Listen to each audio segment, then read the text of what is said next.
ഹരേ കൃഷ്ണ, ജയ് ശ്രീ രാധരാധേ. സർവൻ രാധാകൃഷ്ണമയത്തിലേക്ക് ഏവർക്കും സ്വാഗതം. സാധാരണ ഒരു മനുഷ്യന്റെ ജീവിതത്തിൽ ചെയ്യാത്ത ഒരു തെറ്റിന്റെ പേരിൽ അദ്ദേഹത്തെ കുറ്റപ്പെടുത്തുവാനും അദ്ദേഹത്തിന്റെ മനസ്സ് വിഷമിപ്പിക്കുവാനുമൊക്കെ ധാരാളം പേരുണ്ടാകും. ഇത് മനുഷ്യ സഹജമാണ്. എന്നാൽ അഖിലത്തിനും അധിപതിയായ ഭഗവാൻ ശ്രീകൃഷ്ണനും ഇതേ ഒരു അനുഭവം നേരിടേണ്ടതായിട്ട് വന്നിട്ടുണ്ട്. സ്യമന്തകമണി എന്ന അമൂല്യമായ ഒരു രത്നം അദ്ദേഹം മോഷ്ടിച്ചു എന്നതിന്റെ പേരിലാണ് അദ്ദേഹത്തിന് ആ അപവാദം കേൾക്കേണ്ടതായിട്ട് വന്നത്. ആ കഥ എന്താണെന്ന് നമുക്കൊന്ന് കേട്ടു നോക്കിയാലോ. ഭാഗവതത്തിലും വിഷ്ണു പുരാണത്തിലും ഒക്കെ സ്യമന്തകമണിയെ പറ്റി പറയുന്നുണ്ട്. സ്യമന്തകം ഭഗവാൻ സൂര്യദേവന്റെ രത്നമാണ്. അദ്ദേഹം കഴുത്തിൽ ധരിച്ചിരുന്ന മണിയാണത്. സാധാരണ ഒരു രത്നക്കല്ലിനേക്കാൾ ഏറെ സവിശേഷതയുള്ള ഒരു രത്നമായിരുന്നു സ്യമന്തകമണി. ഈ സ്യമന്തകമണി ധരിച്ചിരിക്കുന്ന വ്യക്തി ദാനധർമ്മിഷ്ഠനും സദ്ഗുണ സമ്പന്നനുമാണെങ്കിൽ ഈ രത്നം ധരിക്കുന്നതിനോടൊപ്പം തന്നെ ആ രത്നത്തിന്റെ പരിരക്ഷ കൂടി അദ്ദേഹത്തിന് ലഭിക്കും. അത് മാത്രമല്ല, അദ്ദേഹം വസിക്കുന്ന ദേശം ധനധാന്യ സമ്പൽ സമൃദ്ധി കൊണ്ട് നിറഞ്ഞതാകും എന്നുമാണ് വിശ്വാസം. എന്നാൽ ഇതിന് വിപരീത ഫലമുള്ള ഒരു വ്യക്തിയാണ് ഇത് ധരിക്കുന്നതെങ്കിൽ അതേപോലെ തന്നെ നാശനഷ്ടങ്ങൾ ഉണ്ടാകുവാനും സാധ്യതയുണ്ട്. അത് മാത്രമല്ല, അദ്ദേഹത്തിന്റെ ജീവന് പോലും ഭീഷണിയാകും എന്നുമാണ് പറയുന്നത്. പ്രമുഖ യാദവ യോദ്ധാവായിരുന്ന നിഘ്നന്റെ പുത്രനായിരുന്നു യാദവ പ്രമാണിയായിരുന്ന സത്രാജിത്ത്. അദ്ദേഹം ഒരു വൃഷ്ണി വംശജൻ കൂടിയായിരുന്നു. അദ്ദേഹം ധാരാളം ധനം ലഭ്യമാകുന്നതിന് വേണ്ടിയിട്ട് നിത്യവും ആദിത്യ ഹൃദയ മന്ത്രം ജപിച്ചുകൊണ്ട് സൂര്യഭഗവാനെ ഭജിക്കുന്നത് പതിവായിരുന്നു. അങ്ങനെ അദ്ദേഹത്തിന്റെ ഭക്തിയിൽ സന്തുഷ്ടനായ സൂര്യഭഗവാൻ ഒരിക്കൽ അദ്ദേഹത്തിന്റെ മുൻപിൽ പ്രത്യക്ഷപ്പെടുകയും സ്യമന്തകമണി എന്ന അമൂല്യ രത്നത്തെ അദ്ദേഹത്തിന് നൽകുകയും ചെയ്തു. എന്നിട്ട് സൂര്യഭഗവാൻ ഇപ്രകാരം പറയും: വിധിയാം വണ്ണം ഈ സ്യമന്തകമണിയെ പൂജിക്കുന്ന ഒരുവന് ഒരു ദിവസം ഈ രത്നം 8 ഭാരം സ്വർണം വീതം പ്രദാനം ചെയ്യുമെന്ന് പറഞ്ഞിട്ട് സൂര്യഭഗവാൻ മറയും. അങ്ങനെ സൂര്യഭഗവാൻ സത്രാജിത്തിന് നൽകിയ അതിവിശേഷപ്പെട്ട ഈ സ്യമന്തകമണിയുടെ സവിശേഷതകളെ പറ്റിയെല്ലാം ജനങ്ങൾ അറിയുവാനായിട്ട് തുടങ്ങി. അത് അവസാനം ഭഗവാൻ ശ്രീകൃഷ്ണന്റെ കാതുകളിലും എത്തി. അങ്ങനെ ഒരു ദിവസം ഭഗവാൻ സത്രാജിത്തിനെ വിളിച്ചിട്ട് പറയും: എപ്പോഴും ഇങ്ങനെയുള്ള അതിവിശേഷപ്പെട്ട അമൂല്യമായ രത്നം ഇരിക്കേണ്ടത് രാജഭണ്ഡാരത്തിലാണ്. അങ്ങനെ ആകുമ്പോൾ ആ നാട്ടിലുള്ള ജനങ്ങൾക്കെല്ലാം തന്നെ ദാരിദ്ര്യമില്ലാതെ കഴിഞ്ഞുകൂടുവാൻ സാധിക്കും. എപ്പോഴും ഒരു വ്യക്തിയുടെ കൈവശം ഇരിക്കുന്നതിനേക്കാൾ നല്ലത് രാജാവിന്റെ പക്കൽ ഇരിക്കുന്നത് തന്നെയാണ് എന്നുള്ള ആ ബോധം അദ്ദേഹത്തിന് മനസ്സിലാക്കി കൊടുക്കും.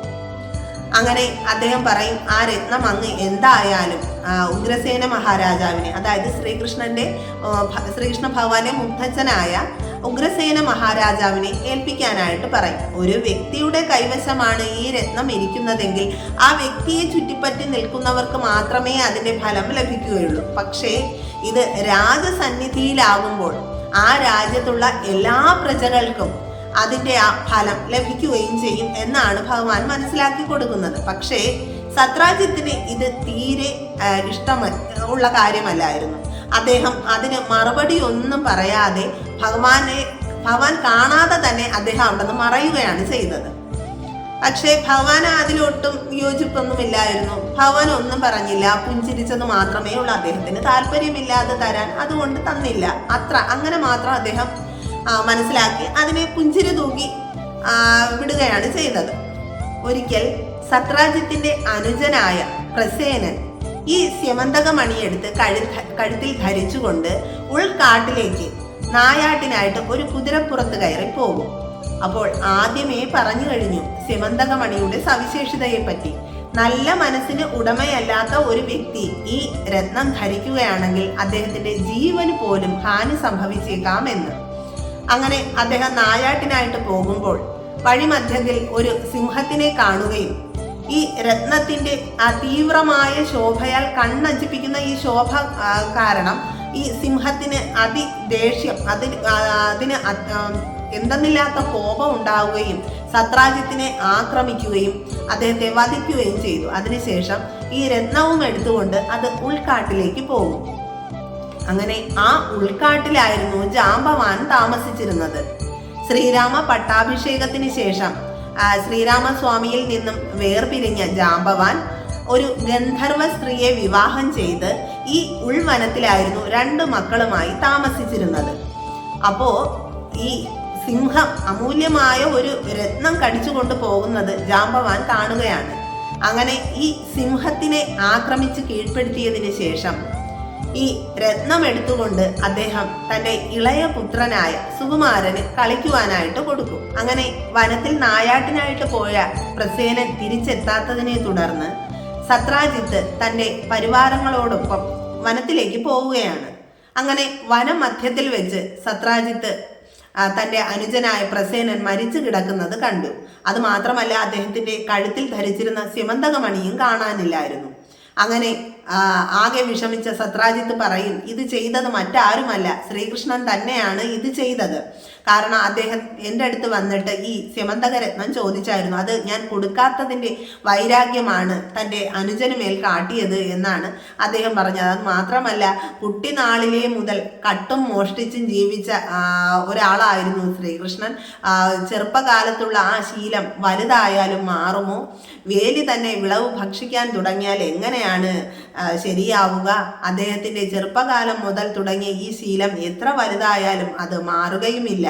എന്നിട്ട് ഞാനൊന്നും അറിഞ്ഞില്ലേ രാമനാരായണ എന്ന മട്ടിൽ അദ്ദേഹം ദ്വാരകയിലിരുന്ന് ജനങ്ങളെ സേവിക്കുന്നു എന്നൊക്കെ അദ്ദേഹം പലരിടത്തായിട്ട് പറയുകയാണ്. അങ്ങനെ പലരിടത്തും പറഞ്ഞ ഈ വാർത്ത എല്ലാവരിലേക്കും എത്തി അവസാനം അത് ഭഗവാന്റെ ചെവിയിലും എത്താനായിട്ട് തുടങ്ങി. ആ നാട്ടിൽ ഭഗവാന് അത്രയധികം അങ്ങ് ചീത്ത പേരാവുകയാണ്. ഈ സത്രാജിത്തിന്റെ മണി മോഷ്ടിച്ചതും ഭഗവാൻ തന്നെ, സത്രാജിത്തിന്റെ അനുജനായ പ്രസേനനെ വധിച്ചതും ഭഗവാൻ തന്നെ എന്നുള്ള ഒരു അപവാദം അത് ഭഗവാന് അങ്ങ് അത്യന്തം വിഷമമാകുന്ന രീതിയിൽ എല്ലാവരിലും എത്തുകയാണ്. അങ്ങനെ ഭഗവാൻ സ്വയം ഒരു തീരുമാനമെടുക്കും, ഇതിൻ്റെ സത്യാവസ്ഥ എന്തായാലും അത് അറിയുക തന്നെ വേണം എന്ന് പറഞ്ഞിട്ട് അദ്ദേഹം വനത്തിലേക്ക് പോവുകയാണ്. അങ്ങനെ ഭഗവാൻ തൻ്റെ പ്രജകളോടൊപ്പം വനമധ്യത്തിലേക്ക് പോവുകയാണ്. അങ്ങനെ വനമധ്യത്തിലെത്തിയപ്പോൾ സത്രാജിത്തിന്റെ അനുജനായ പ്രസേനനും അദ്ദേഹത്തിന്റെ കുതിരയും മരിച്ചു കിടക്കുന്നത് അദ്ദേഹം കണ്ടു. അതിന് അടുത്തായിട്ട് തന്നെ സിംഹത്തിന്റെ കാൽപ്പാടുകളും അദ്ദേഹം കണ്ടു. അപ്പോൾ അദ്ദേഹത്തിന് മനസ്സിലാവും പ്രസേനനെ വധിച്ചത് ഒരു സിംഹമാണെന്ന്. അങ്ങനെ ഈ സിംഹത്തിന്റെ കാൽപ്പാടുകൾ കണ്ട് അതിന് പുറകെയായിട്ട് അദ്ദേഹം പോകുമ്പോൾ കുറച്ചകലെയായിട്ട് ഈ സിംഹവും ചത്തുകിടക്കുന്നത് കാണും. അപ്പോൾ ഈ സിംഹത്തിന്റെ സമീപത്തായിട്ട് ഒരു വാനരന്റെ കാൽപ്പാടും കാണാനായിട്ട് അദ്ദേഹത്തിന് സാധിക്കും. അങ്ങനെ ഈ വാനരന്റെ കാൽപ്പാട് നോക്കി അദ്ദേഹം കുറെ പോകുമ്പോൾ ഉൾക്കാട്ടിലായിട്ട് ഒരു ഗുഹ അദ്ദേഹത്തിന് കാണാനായിട്ട് സാധിക്കും. അങ്ങനെ തൻ്റെ പരിവാരങ്ങളെയെല്ലാം വെളിയിൽ നിർത്തിയതിന് ശേഷം അദ്ദേഹം ഒറ്റയ്ക്ക് ആ ഗുഹയ്ക്കുള്ളിലേക്ക് പ്രവേശിക്കും. അപ്പോൾ അവിടെ ഒരു ചെറു ബാലൻ ഇരുന്ന് ഈ സ്യമന്തകരത്നവും എടുത്തു വെച്ചുകൊണ്ടിരുന്ന് കളിക്കുന്നത് അദ്ദേഹം കാണും. പക്ഷെ ഈ കുട്ടി ഭഗവാനെ കണ്ട മാത്രയിൽ തന്നെ ഉറക്കെ നിലവിളിച്ച് കരയാനായിട്ട് തുടങ്ങും. അപ്പോൾ ജാംബവാൻ ഈ കുട്ടിയുടെ തൊട്ടടുത്ത് തന്നെ ആയിട്ടുണ്ട്. പക്ഷെ അദ്ദേഹം പ്രായാധിക്യത്തിൽ ആയി കഴിഞ്ഞു. അത് കാരണം അദ്ദേഹത്തിന് കാഴ്ചയൊന്നും നല്ലതുപോലെ കാണാൻ പറ്റത്തില്ലായിരുന്നു. പക്ഷേ തൻ്റെ മകൻ്റെ ഈ കരച്ചിൽ കണ്ടിട്ട് ജാംബവാൻ പെട്ടെന്ന് ഉണരുകയും ഭഗവാന്റെ അടുത്തായിട്ട് വന്നിട്ട് ഭഗവാന്റെ മാറത്തേക്ക് ആഞ്ഞടിക്കുകയും ചെയ്യുകയാണ്. ഭഗവാന്റെ മാറത്തേക്ക് ആഞ്ഞടിക്കുമ്പോൾ ഭഗവാനും തിരിച്ച് ജാംബവാന്റെ മാറത്തേക്കും ഒന്ന് ആഞ്ഞടിക്കുകയാണ്. അങ്ങനെ ഇവർ രണ്ടുപേരും തമ്മിൽ യുദ്ധത്തിൽ ഏർപ്പെടുകയാണ്. അപ്പോഴും ജാംബവാൻ വിളിച്ച് പറയുന്നുണ്ട്, ശ്രീരാമചന്ദ്ര, സീതാപതേ, രാമചന്ദ്ര, അങ്ങയുടെ കൂടെ നിന്നിട്ട് സീതാദേവിയെ രക്ഷിക്കുന്നതിന് വേണ്ടി ലങ്ക വരെ ചിറകെട്ടാനായിട്ട് മുന്നിൽ നിന്ന ആളാണ് ഞാൻ. എന്നെ ഒരു കേവല മർത്യൻ വന്ന് എൻ്റെ അടുത്ത് ഒരു കേവല മർത്യൻ വന്നിട്ട് യുദ്ധം ചെയ്യുന്നു, അങ്ങ് പറഞ്ഞ വാക്കുകളെല്ലാം വ്യർത്ഥമാവുകയാണോ? അങ്ങേക്കല്ലാതെ മറ്റാർക്കും തന്നെ എന്നെ പരാജയപ്പെടുത്തുവാൻ സാധിക്കില്ല എന്ന് അങ്ങ് പറഞ്ഞ ആ വാക്കുകളെല്ലാം വ്യർത്ഥമാവുകയാണോ എന്നൊക്കെ പറഞ്ഞിട്ട് രണ്ടുപേരും തമ്മിൽ ആ ഒരു ദ്വന്ദ്വ യുദ്ധത്തിൽ ഏർപ്പെടുകയാണ്. ഭഗവാൻ ശ്രീരാമനാമങ്ങളെല്ലാം ഉരുവിട്ടുകൊണ്ട് തന്നെ ജാമ്പവാൻ ഭഗവാന്റെ ആ മാറത്തേക്കായിട്ട് ഞാഞ്ഞ് പ്രഹരിക്കുകയാണ്. പക്ഷേ ഭഗവാൻ അതെല്ലാം ഒരു പുഷ്പവൃഷ്ടി പോലെയാണ് സ്വീകരിച്ചത്. അങ്ങനെ ആ യുദ്ധം 28 ദിവസം നീണ്ടു നിന്നു. ഈ യുദ്ധത്തിനൊടുവിൽ ജാമ്പവാൻ ബോധമറ്റ് വീഴുകയാണ്. അങ്ങനെ മോഹത്തിൽ നിന്നും ഉണർന്നപ്പോൾ ജാമ്പവാന് തൻ്റെ പൂർവ്വ വൃത്താന്തമെല്ലാം ഓർത്തെടുക്കുവാനായിട്ട് സാധിക്കുകയാണ്. അതുമാത്രമല്ല, തൻ്റെ പിതാവായ ബ്രഹ്മദേവൻ തനിക്ക് നൽകിയ ഒരു അനുഗ്രഹത്തെ പറ്റിയും അദ്ദേഹം ഓർക്കുകയാണ്. അഖിലത്തിനും അധിപതിയായ ലോകൈകനാഥനായ ഭഗവാൻ നാരായണനല്ലാതെ മറ്റാർക്കും തന്നെ നിന്നെ പരാജയപ്പെടുത്തുവാൻ സാധിക്കുകയില്ല എന്ന ആ ഒരു വാക്കും അദ്ദേഹത്തിന് ഇവിടെ ഓർക്കുവാൻ സാധിക്കുകയാണ്. അപ്പോൾ അദ്ദേഹം വിചാരിക്കുകയാണ് തൻ്റെ മുൻപിൽ നിൽക്കുന്നത് സാക്ഷാൽ നാരായണൻ തന്നെയാണല്ലോ എന്ന് പറഞ്ഞ് കണ്ണ് ചിമ്മി അദ്ദേഹം നോക്കുമ്പോൾ ജടാമകുടം ചൂടി കോദണ്ഡധാരിയായിട്ട് ഭഗവാൻ ശ്രീരാമചന്ദ്രൻ തൻ്റെ മുൻപിൽ പ്രത്യക്ഷ ദർശനം നൽകുന്നതായിട്ട് ജാമ്പവാന് തോന്നുകയാണ്. അങ്ങനെ ആ കിടന്ന കിടപ്പിൽ തന്നെ കരഞ്ഞുകൊണ്ട് ഭഗവാനെ ശ്രീരാമചന്ദ്ര പ്രഭു, അങ്ങയെ കണ്ടിട്ട് എത്രയോ നാളായി, അങ്ങയെ കാണാനായിട്ട് ഞാൻ എത്രയോ നാളായി കാത്തിരിക്കുകയാണ് എന്ന് വിളിക്കുകയാണ്. അപ്പോൾ ഭഗവാൻ ശ്രീകൃഷ്ണൻ ഭക്തോത്തമ ജാമ്പവാൻ എന്ന് പറഞ്ഞിട്ട് അദ്ദേഹത്തെ പിടിച്ച് എഴുന്നേൽപ്പിച്ചിട്ട് പറയും, ത്രേതായുഗത്തിലെ ശ്രീരാമനും ദ്വാപരയുഗത്തിലെ ശ്രീകൃഷ്ണനും എല്ലാം ഒരാൾ തന്നെയാണ് എന്ന ആ ഒരു സത്യം ജാമ്പവാന് മനസ്സിലാക്കി കൊടുക്കുകയാണ്. എന്നിട്ട് പറയും, പട്ടാഭിഷേക സമയത്ത് ശ്രീരാമചന്ദ്രൻ പറഞ്ഞത് അങ്ങേക്ക് ഓർമ്മയില്ലേ? ദ്വാപരയുഗത്തിൽ ഞാൻ ശ്രീകൃഷ്ണനായിട്ട് അവതരിക്കുമെന്ന് പറഞ്ഞത് ആ ശ്രീകൃഷ്ണൻ തന്നെയാണ് ഞാൻ എന്ന് പറഞ്ഞ് അദ്ദേഹത്തിൻ്റെ ദേഹമാസകലം തടവിക്കൊണ്ട് അദ്ദേഹത്തിനോട് വിശേഷങ്ങളെല്ലാം ചോദിക്കുകയാണ്. അതിനുശേഷം ഭഗവാൻ പറയും, ഞാൻ വന്ന കാര്യം എനിക്ക് ഇതുപോലെ ഒരു അപവാദം കേൾക്കേണ്ടതായിട്ട് വന്നു. സെമന്തകമണി മോഷ്ടിച്ചു കൊണ്ടുപോയി അത് അന്വേഷിച്ചാണ് ഞാൻ ഇവിടെ എത്തിയത്. അത് എനിക്ക് തിരിച്ചു കൊണ്ടുപോകണം എന്നൊക്കെയുള്ള ആ വൃത്താന്തമെല്ലാം ഭഗവാൻ ജാമ്പവാനോടായിട്ട് പറയുകയാണ്. അങ്ങനെ കാര്യങ്ങളെല്ലാം മനസ്സിലായി ജാമ്പവാൻ ഗുഹയ്ക്കുള്ളിലേക്ക് പോയി തൻ്റെ പുത്രന്റെ കയ്യിൽ നിന്നും രത്നവും ഒരു കയ്യിൽ ഒരു കന്യകാരത്നത്തിനെയും കൊണ്ടുവന്ന് ഭഗവാന്റെ മുൻപിൽ നിർത്തി. എന്നിട്ട് പറയും, ഇത് എൻ്റെ പുത്രിയായ ജാമ്പവതിയാണ്. അങ്ങയെ വിവാഹം ചെയ്യുന്നതിന് വേണ്ടിയും അങ്ങയെ ഭർത്താവായിട്ട് സ്വീകരിക്കുന്നതിന് വേണ്ടിയും അനേക വർഷങ്ങളായി ഇവൾ തപസ് അനുഷ്ഠിക്കുകയാണ്. ദയവ് ചെയ്ത് അങ്ങ് ഈ 2 രത്നങ്ങളെയും സ്വീകരിച്ചാലും എന്ന് പറയുകയാണ്. അതുമാത്രമല്ല, അങ്ങയോട് ഞാൻ ചെയ്ത അപരാധത്തിന് പ്രായശ്ചിത്തവും ആവുമല്ലോ എന്ന് അദ്ദേഹം പറയുകയാണ്. അപ്പോൾ ഭഗവാൻ പറയും, ജാമ്പവതി എൻ്റെ പത്നിയാകാൻ വേണ്ടി ജനിച്ചവൾ തന്നെയാണ്.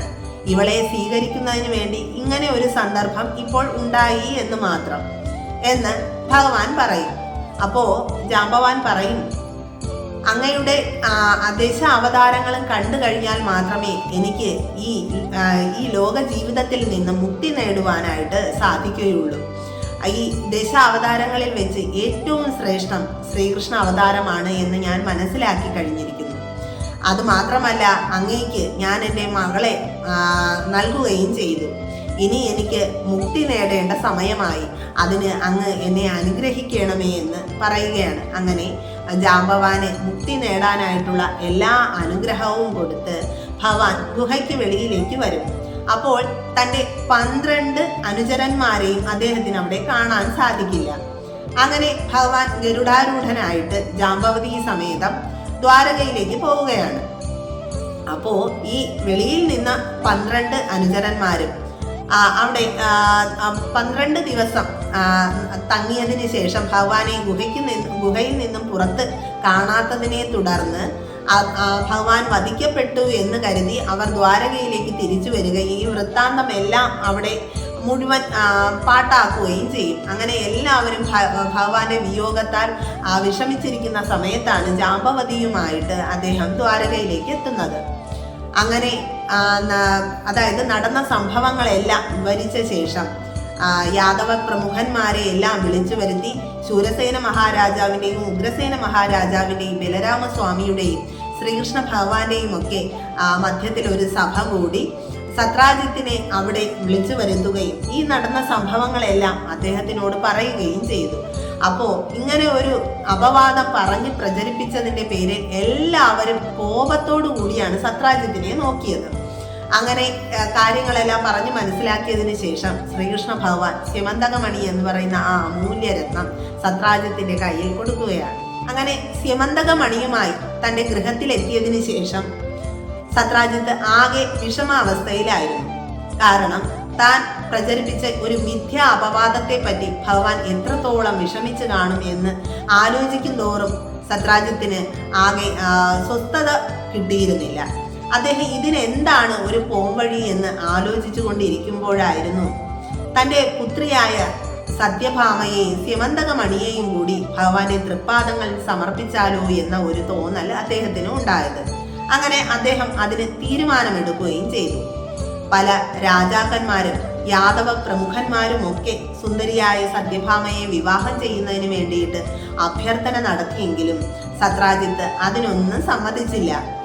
അങ്ങനെ ഇരിക്കെ ഒരു പ്രമുഖനായ ശതധന്വാവ് എന്ന ഒരു വ്യക്തിക്ക് തൻ്റെ മകളെ വിവാഹം ചെയ്തു കൊടുക്കാമെന്ന് വാക്കുകൊടുത്തു. അങ്ങനെ അവരുടെ വിവാഹം ഏതാണ്ട് ഉറച്ച മട്ടിൽ ഇരിക്കുന്ന സമയമായിരുന്നു അത്. പക്ഷേ ആ വാക്ക് തെറ്റിച്ചുകൊണ്ട് സത്രാജിത്ത് തൻ്റെ പുത്രിയെയും കൂട്ടി ഭഗവാന്റെ രാജധാനിയിലെത്തിയിട്ട് സഭാമധ്യത്തിൽ വെച്ച് സ്യമന്തകമണിയും തൻ്റെ പുത്രിയായ സത്യഭാമയെയും കൂടി ഭഗവാന്റെ കാൽക്കൽ സമർപ്പിക്കുകയാണ്. ഭഗവാൻ സന്തോഷത്തോടു കൂടി തന്നെ സത്യഭാമയെ തൻ്റെ പത്നിയായിട്ട് സ്വീകരിക്കും. എന്നാൽ സ്യമന്തകമണി അദ്ദേഹം ഒരിക്കലും സ്വീകരിക്കില്ല. അത് സത്രാജിത്തിന് തന്നെ തിരിച്ചു നൽകുകയും ചെയ്തു. എന്നിട്ട് ഭഗവാൻ പറയും, അങ്ങയുടെ പുത്രിയെ ഞാൻ എൻ്റെ ഭാര്യയായിട്ട് സ്വീകരിച്ചിരിക്കുകയാണ്. ഇനി നമ്മൾ ശത്രുക്കളല്ല. ഇനി ഒരിക്കലും നമ്മൾ വൈരാഗ്യം വെച്ച് പുലർത്തുവാനും പാടില്ല. അങ്ങേക്ക് എപ്പോൾ വേണമെങ്കിലും അങ്ങയുടെ പുത്രിയെ കാണാനായിട്ട് ഇവിടെ വരാം എന്ന് പറഞ്ഞ് ലോഹ്യത്തോടു കൂടി തന്നെ അവർ സംസാരിച്ച് സത്രാജിത്തിനെ പറഞ്ഞയക്കുകയാണ്. അങ്ങനെ വളരെ ആഡംബരപൂർവം തന്നെ രാജാക്കന്മാരുടെ മധ്യത്തിൽ വെച്ച് ജാമ്പവതിയെയും സത്യഭാമയെയും ഭഗവാൻ പാണിഗ്രഹണം ചെയ്യുകയാണ്. ഏതൊരു കാര്യത്തിനു പിന്നിലും ഒരു കാരണം ഉണ്ടാകും. ഇവിടെ സ്യമന്തകമണി, നഷ്ടപ്പെട്ടു പോയ സ്യമന്തകമണി നേടിയെടുക്കുക എന്ന കാര്യത്തിന് പിന്നിൽ ജാമ്പവതിയെയും സത്യഭാമയെയും തൻ്റെ ഭാര്യമാരാക്കി മാറ്റുക എന്ന ഒരു കാരണം കൂടി ഉണ്ടായിരുന്നു. അതുമാത്രമല്ല, ഭഗവാനെ എല്ലാവരും പറയുന്നത് സ്ത്രീകളുടെ പുറകെ പോകുന്ന ഒരാളായിട്ടും ഭഗവാൻ സ്ത്രീലമ്പടനാണ് എന്നും അനേകം സ്ത്രീകളെ ഭാര്യമാരാക്കി മാറ്റിയ ആളാണ് എന്നൊക്കെ ഒരു മിഥ്യാധാരണ എല്ലാവരിലും ഉണ്ട്. പക്ഷെ നമ്മൾ മനസ്സിലാക്കേണ്ട കാര്യം, ഭഗവാന് അഷ്ടലക്ഷ്മിമാർ ഭാര്യയായിട്ടുണ്ട്. അതായത് 8 ദേവിമാരെ ഭഗവാൻ വിവാഹം ചെയ്തിട്ടുണ്ട്. അതിൽ രുക്മിണി ദേവി, ജാമ്പവതി, സത്യഭാമ, കാളിന്തി, മിത്രവിന്ദ, സത്യ, ലക്ഷണ, ഭദ്ര, ഇങ്ങനെയാണ് 8 ലക്ഷ്മിമാരെ, ഭഗവാന്റെ പത്നിമാരായിട്ടുള്ള 8 ലക്ഷ്മിമാർ. ഈ 8 പേരെയും ഭഗവാൻ അങ്ങോട്ട് പോയിട്ടല്ല വിവാഹം ചെയ്തിട്ടുള്ളത്. അവർ ഒന്നുകിൽ അവരുടെ പിതാക്കന്മാർ അങ്ങോട്ട് ഭഗവാന് സമർപ്പിച്ചത്, അല്ലെങ്കിൽ ആ സ്ത്രീകൾ സ്വയം ഭഗവാനെ ഭർത്താവായിട്ട് സ്വീകരിച്ചു, ഇനി മറ്റാരെയും വിവാഹം ചെയ്യില്ല എന്ന് പറഞ്ഞ് ഭഗവാന്റെ അടുത്തേക്ക് വന്ന് അഭ്യർത്ഥന നടത്തി ഭഗവാൻ സ്വീകരിച്ചതാണ്. ഇത് മാത്രമല്ല, അത് കൂടാതെ 1100 പേരെ കൂടി ഭഗവാൻ വിവാഹം കഴിച്ചിട്ടുണ്ട് എന്ന് പറയുന്നു. അതിന്റെ പിന്നിലുള്ള കാരണവും ഇത് തന്നെയാണ്. സമൂഹത്തിൽ ഒറ്റപ്പെട്ട സ്ത്രീകൾ, അവരെ ഇനി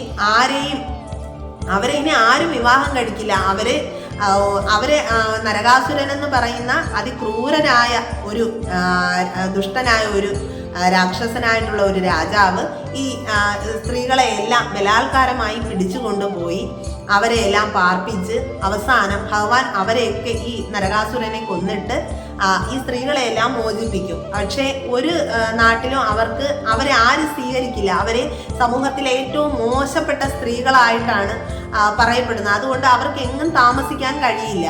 അങ്ങനെ അവർ സ്വയം ഭഗവാനോട് അഭ്യർത്ഥിക്കുകയാണ്, ഞങ്ങളെ ആരും അധിവസിപ്പിക്കില്ല, അതുകൊണ്ട് അങ്ങ് തന്നെ ഞങ്ങളെ സ്വീകരിക്കണമെന്ന്. അങ്ങനെ ഭഗവാൻ എല്ലാവരെയും തൻ്റെ ഭാര്യമാരായിട്ട് സ്വീകരിക്കുകയാണ്. ആ ഒരു പദം അവർക്ക് നൽകിയാണ്, ഞാനാണ് നിങ്ങളുടെ എല്ലാം ഭർത്താവ്. അപ്പോൾ ഭഗവാൻ തന്നെയാണ് അവരുടെ ഭർത്താവ് എന്ന് പറഞ്ഞാൽ അതിൽ കൂടുതൽ ഒരു മഹത്വം ഇനി കിട്ടാനില്ല.